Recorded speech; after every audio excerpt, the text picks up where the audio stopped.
Hola, ¿cómo están? Un gusto saludarles. Bienvenidos a través de la pantalla de Canal 14. Esto es Deportivo 14. Hoy tenemos un programa bastante nutrido, con muchas emociones, solo de esas emociones que el deporte puede lograr. Rodrigo Rojas, ¿cómo te encuentras? Muy bien, Sam, muy contento de estar contigo, con la audiencia que se va sumando a Deportivo 14. Tendremos un gran programa y como siempre a dos invitados de lujo, así que no se lo pueden perder. Nosotros los invitamos a que nos sigan en las redes sociales del Canal 14, nos dejen un mensaje, estaremos leyendo todos sus comentarios. Sin más por el momento, comienza ya Deportivo 14. Deportivo 14 inicia con toda la emoción que solo el deporte puede lograr. Te diremos por qué la Federación Mexicana de Juegos y Deportes Autóctonos y Tradicionales está al rescate de nuestras raíces. La pentatleta Mariana Arceo, con boleto a Tokio 2020, cuenta los días para su competencia olímpica. Así como Alejandra Ramírez, seleccionada nacional de tiro deportivo, que espera con ansias el inicio de la justa de verano. En el estudio nos acompañará Carlos Noyola, un emblema del fútbol de la Universidad Nacional Autónoma de México. Esto es Deportivo 14. Comenzamos con la editorial de la semana. Vamos con la editorial de la semana, el día de hoy tocando temas nacionales, y es que se entregó el Premio Nacional del Deporte como cada año desde 1975. El Premio Nacional del Deporte es un reconocimiento otorgado por el gobierno federal a través de la CONADE y por medio también de la Secretaría de Educación Pública a lo más destacado, entrenadores, deportistas, jueces y árbitros a lo largo del año. Como fecha se tomó desde el 21 de octubre del 2019 hasta el 10 de octubre del 2020, y es que ha sido un año complicado porque muchas competencias a nivel nacional e internacional se tuvieron que posponer o cancelar debido a la pandemia. Se recibieron 96 candidatos, fue una cifra récord desde 1975 que se lleva a cabo esta ceremonia. La premiación se divide en 7 categorías: deporte profesional, deporte no profesional, deporte paralímpico, trayectoria deportiva, mérito deportivo, entrenador o juez y también fomento al deporte. Estas nominaciones son otorgadas por diferentes jueces, son 10 en total. El primero es un representante de la CONADE, un representante también del Comité Olímpico Mexicano, uno del Comité Paralímpico, un ex medallista olímpico, un ex medallista paralímpico, un galardonado con el Premio Nacional del Deporte, un ex galardonado con el Mérito Deportivo y también 3 representantes de los medios de comunicación, uno de TV, uno de prensa escrita y uno de radio. Los ganadores reciben una medalla de primera clase, un diploma firmado por el presidente de la República Mexicana y también una remuneración económica correspondiente a 796,005 pesos. Los ganadores a deporte profesional, fomento al deporte y también aquel deportista, entrenador o juez que ya haya ganado con anterioridad no recibirá premio económico. Esta es la entrega número 45 del Premio Nacional del Deporte. La primera vez se realizó en 1975, en épocas en donde únicamente se premiaba al deporte no profesional. En ese entonces los ganadores fueron el clavadista Carlos Girón y el entonces tirador deportivo Olegario Vázquez Raña. Vamos con los ganadores en este 2020, y en la categoría de deporte no profesional ganaron la ciclista de pista Jessica Salazar, la selección mexicana de softball femenil y también los clavadistas Yael Castillo y Juan Celaya. En deporte profesional ganó la tenista de 23 años Renata Zarazúa. En deporte paralímpico fue Juan Diego García, representante de taekwondo. Como jueza o árbitro ganó la silbante de fútbol mexicano Lucila Venegas. Los entrenadores Yankov, Stefan Marinov de clavados y también Jesús Salvador González de voleibol de playa también fueron galardonados en este 2020. A la trayectoria deportiva, el pelotero Fernando El Toro Valenzuela, y por último, al fomento del deporte en este 2020, el presidente del Consejo Mundial del Boxeo, Mauricio Sulaimán. El día de hoy son reconocidos con el Premio Nacional en el fomento al deporte. Ese fue el recorrido en la editorial de la semana. El día de hoy nos tocó a nivel nacional con atletas, deportistas y todas las personas que fomentan estas disciplinas a nivel nacional y que son reconocidos también a nivel internacional. Ahí tiene usted esa información que minuto a minuto cambia tan veloz aquí en México y también a nivel internacional. Cambiando de tema, vamos a platicar de la gran variedad que existe a nivel deportivo en nuestro país. Vamos a conocer a la Federación Mexicana de Juegos y Deportes Autóctonos. Ellos están al rescate de la raíz, rescatando esta multicultura que existe en nuestro país, esta diversidad de deportes y de disciplinas. Vamos a conocerlos. La Federación Mexicana de Juegos y Deportes Autóctonos y Tradicionales lucha día a día desde 1988 por el rescate de las raíces deportivas en México. La institución, avalada por la Comisión Nacional de Cultura Física y Deporte y la Confederación Deportiva Mexicana, busca concientizar al México multicultural como una sociedad pluralista e incluyente. Esta federación nace con el propósito de investigar, promover y difundir estas prácticas para salvaguardar estos juegos y deportes autóctonos y tradicionales como el génesis deportivo de la cultura en México y de los pueblos originarios, desde luego. Un hecho importantísimo también del trabajo federativo ha sido el reconocimiento y la institucionalización de estas prácticas en la vida deportiva y cultural del país. Y bueno, pues esto forma parte importantísima de su conservación. Vamos a encontrar una gran diversidad, vamos a encontrar el juego del ulama del norte del país, la pelota mixteca del estado de Oaxaca, la pelota purépecha, la carrera de bola de las comunidades rarámuris del estado de Chihuahua, entre muchos otros. Los juegos y deportes autóctonos y tradicionales promueven la equidad, el respeto y la no violencia como motores de identidad. Como dato, la federación tiene a más de 5,000 personas participando activamente en 200 actividades lúdicas y deportivas registradas y afiliadas a 22 asociaciones estatales en territorio nacional. Existen juegos tradicionales que tienen rasgos identitarios y culturales de una región específica y que forman parte de la cultura tradicional, forman parte también del mestizaje. Ejemplo de estos juegos son el trompo, el valero. Más se inicia con este tiro. Ese es el inicio. Cualquiera debe de saber este tiro. Después ya viene el ensarpe, que equivale a 10 puntos, que es el siguiente, ¿verdad? Luego vienen los capiruchos, que equivalen a 5 puntos cada capirucho, ¿verdad? Después viene lo que se le conoce como la vuelta al mundo, y eso equivale a 200 puntos. ¿Sí? El valero va a hacer su recorrido y el cordón va a pasar a un lado de los hombros.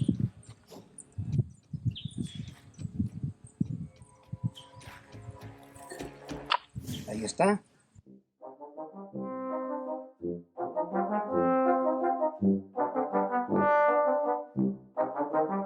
Es importante continuar con esta salvaguarda y con estos esfuerzos porque contribuyen al reconocimiento de las diversas identidades en el país, contribuyen a la identidad nacional, a la diversidad multicultural. Es importante fomentar estas prácticas fomentan el cooperativismo, fomentan la solidaridad y bueno, es muy importante que se sigan heredando de generación en generación y que se sigan enseñando y socialmente se sigan reconociendo a nivel nacional. Los juegos y deportes autóctonos y tradicionales son antecedente directo de la cultura deportiva de los pueblos originarios de nuestro país. Gracias a Ana Claudia Collado, presidenta de esta federación que motiva e incentiva entre los menores este deporte que tiene muchos años. Gran práctica el rescatar los orígenes sin olvidarnos de nuestros ancestros, de nuestro pasado. Nosotros vamos a hacer una pequeña pausa, pero enseguida venimos con más, aquí en Deportivo 14.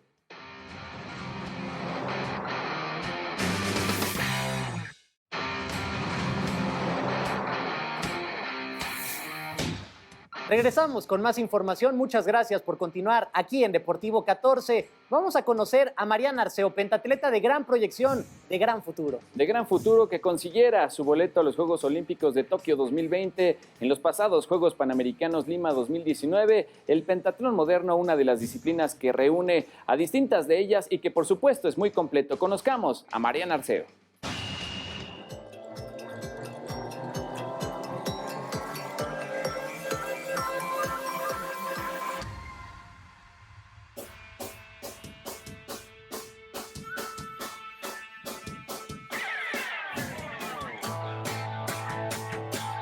La pentatleta jalisciense Mariana Arceo no cesa con la preparación de cara a los Juegos Olímpicos de Tokio.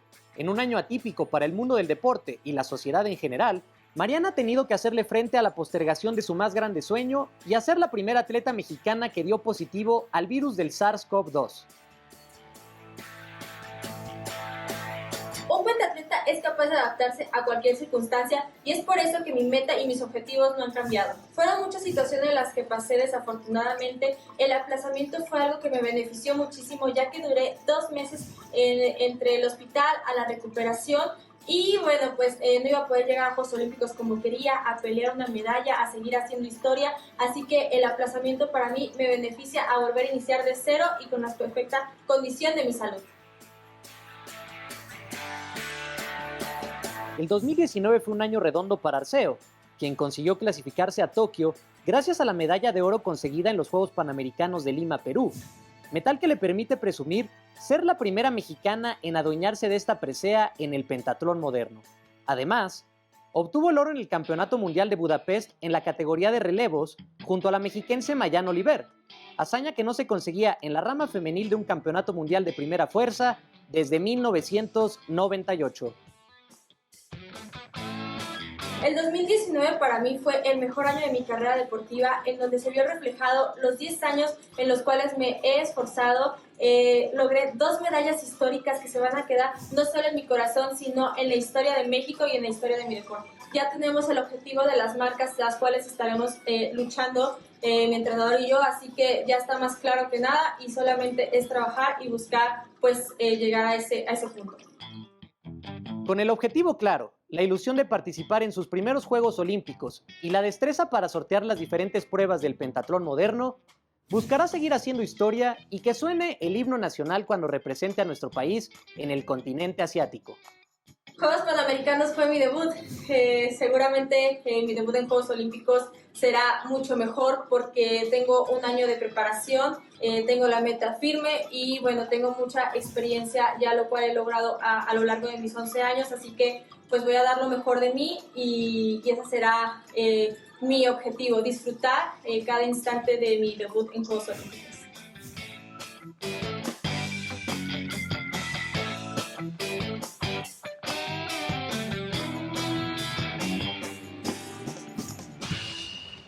Ella es Mariana Arceo, pentatleta que le hizo frente al SARS-CoV-2 y que ahora únicamente tiene en la mirada los Juegos Olímpicos de Tokio. Sam, tenemos a una gran invitada con nosotros. Así es, y para esto viajamos hasta Guadalajara, Jalisco, es decir, Zapopan, Jalisco, porque justo ahí está la casa de Alejandra Ramírez, exponente del tiro deportivo, especialista en escopeta. Ale, ¿cómo estás? Te saludamos con mucho gusto desde aquí, desde la Ciudad de México. Hola, muy bien, gracias. Qué bueno, Ale, un gusto tenerte aquí con nosotros. Preguntarte, que nos platiques un poquito de la modalidad que tú practicas para que la gente lo conozca bien. Yo practico tiro con escopeta, modalidad fosolímpica, y es un disco de arcilla que sale a 110 kilómetros por hora y nosotros le tenemos que tirar pues en el aire y tú no sabes para dónde va a salir, o sea, puede salir derecho, puede salir izquierdo, puede salir recto y tienes que completar 25 discos en una ronda. Oye, Ale, ¿y de qué consta un entrenamiento así habitual, por ejemplo, mañana? Pues voy, en la mañana me levanto y hago cardio porque me ayuda como a activarme y como a estar alerta para los discos, porque es un deporte de mucha precisión, tienes que ser muy rápido.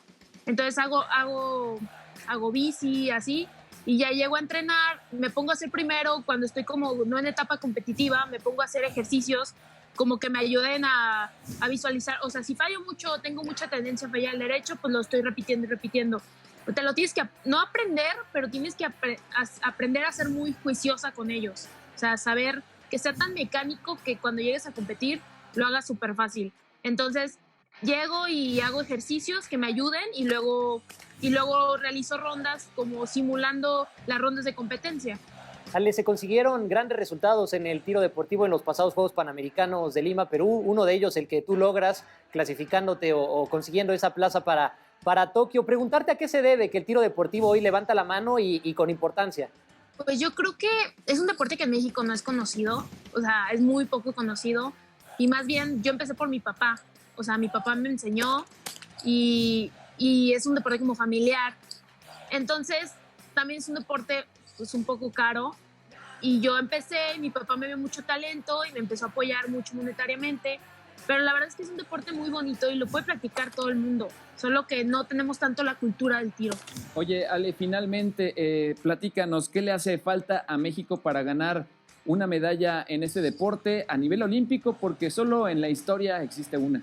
Yo creo que le hace falta fogueo, porque la realidad es que ganamos esas cuotas en panas. O sea, yo gané mi cuota en pana y mi compañero la ganó una competencia antes, pero no teníamos mucho fogueo. De hecho, yo me moría de los nervios porque yo me sentía súper capaz, pero pues casi no habíamos tenido fogueo. Entonces, el año pasado, no, este año, o sea, que estuvimos más tirando y más compitiendo un poco más, se notó que subimos de nivel. Yo subí mucho de nivel y es por lo mismo, por el fogueo, por el apoyo. Todo, yo creo que el fogueo es elemental. Muchas gracias, Ale, por estos minutos de tu tiempo. Es un gusto poder platicar contigo y estaremos muy pendientes de tu carrera deportiva. Ojalá te veamos triunfar en Tokio. Ojalá. Muchas gracias. Muchas gracias, Ale, también conocida como Ale Escopetas en este mundo del tiro deportivo. Sígala en sus redes sociales y con esto hacemos una pausa y regresamos con mucho más en Deportivo 14.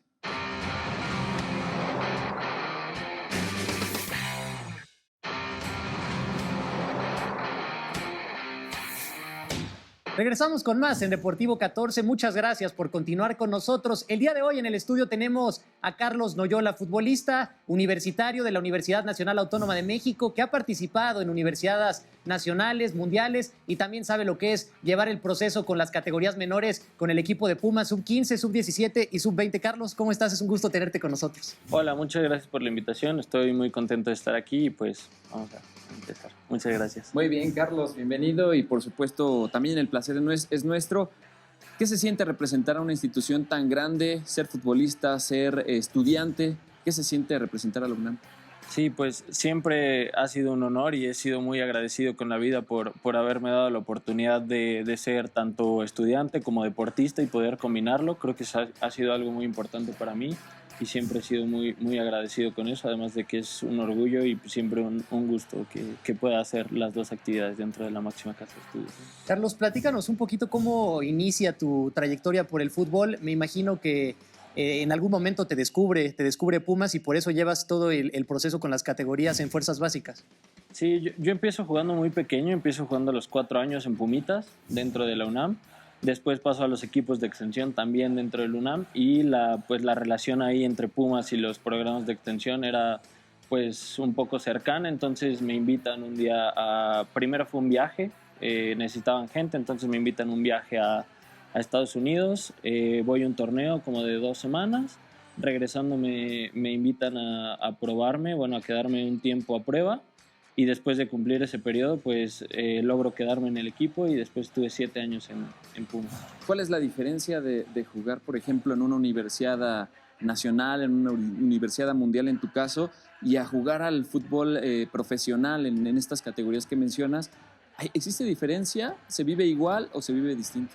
Yo creo que es completamente distinto. Digo, al final es el mismo deporte, es fútbol, pero se vive completamente distinto, ¿no? Cuando estás en el ámbito profesional te dedicas casi plenamente a eso o todo lo dedicas a jugar fútbol y en el estudiantil obviamente la prioridad cambia y primero van los estudios, después el fútbol y después queda la parte social, pero la puedes recuperar, la parte social la recuperas un poco más que en lo profesional. En lo profesional la parte social, por lo menos para mí, quedó, por así decirlo, completamente olvidada. Tú que viviste ese proceso y tuviste pues a muchos jugadores, muchos compañeros cercanos a ti, ¿a qué le atribuirías que se quedan muchos futbolistas de mucho talento fuera, que no pueden dar a lo mejor ese brinco para jugar en la primera división? Yo creo que hay muchos factores y no te podría decir uno porque en mi caso creo que fue uno, pero yo sé que en el caso de otras personas puede ser completamente otro, ¿no? En mi caso yo creo que a mí me faltó ser más maduro en el momento que tenía que serlo. Yo te hablo de los 16, 17 años. A mí me faltaba mucha madurez, que ahora volteo a verlo y era eso, pero pues en muchas ocasiones puede ser el ámbito familiar, el ámbito social. Obviamente pues también no todos tienen las mismas oportunidades tal vez de ir a la escuela, de tener la misma formación, de casa, etcétera. Entonces creo que son muchos factores los que pueden afectar ahí. En mi caso creo que yo tenía, podría decirse, todo, pero fue una cuestión más pues interna que no me dejó avanzar, pero pueden ser muchos factores los que yo creo que pueden afectar para eso. Eres ejemplo de ser estudiante y de hacer una actividad física, un deporte. ¿Por qué sí se puede? Y además cuéntanos qué estudiaste. Bueno, estudié administración en la Facultad de Contaduría y Administración de la UNAM.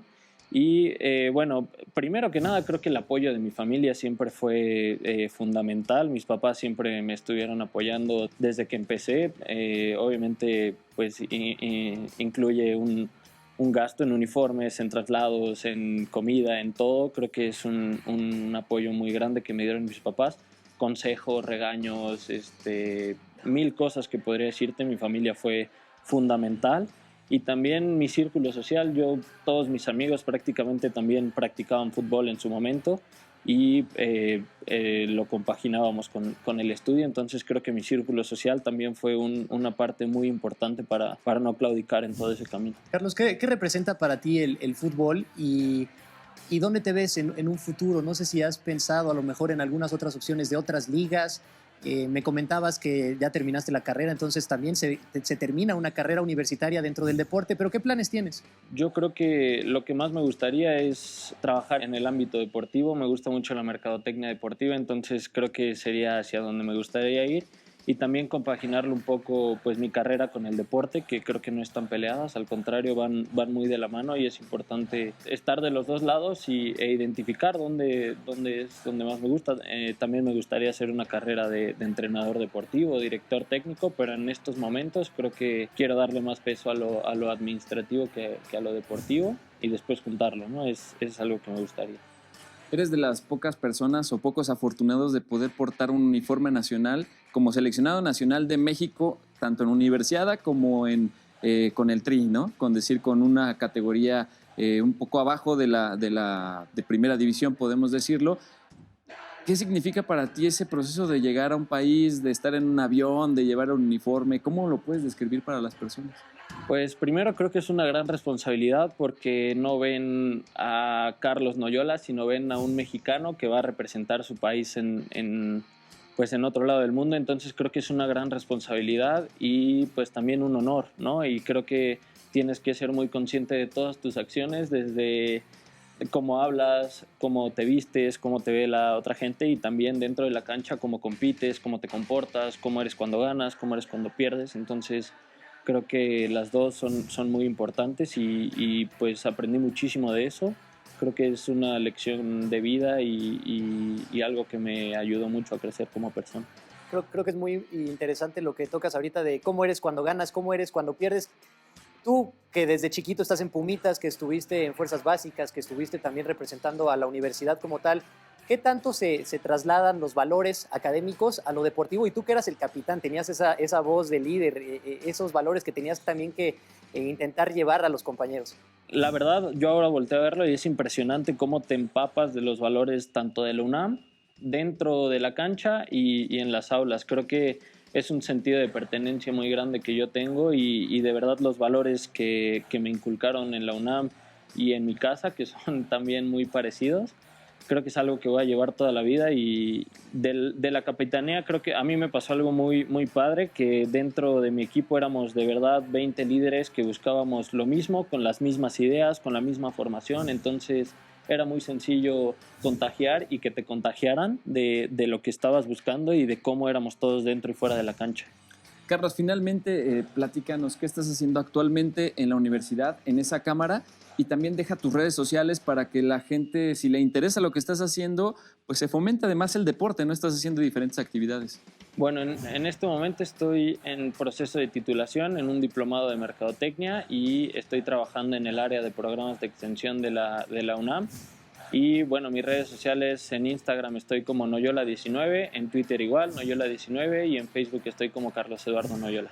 Muy bien, pues agradecemos mucho tu visita y este es tu espacio para cuando quieras. Muchas gracias. Muchas gracias, Carlos. Pues estamos llegando al final del programa. Los invito a que nos sigan en las redes sociales del Canal 14, nos dejen un mensaje, seguramente estaremos leyendo todos sus comentarios y aquí estaremos en Deportivo 14 como cada semana. Como cada semana tenemos además invitados de lujo, invitados vía Zoom ahora con estas nuevas tecnologías y por supuesto nosotros los esperamos la siguiente semana aquí en Deportivo 14 porque tenemos una cita con usted.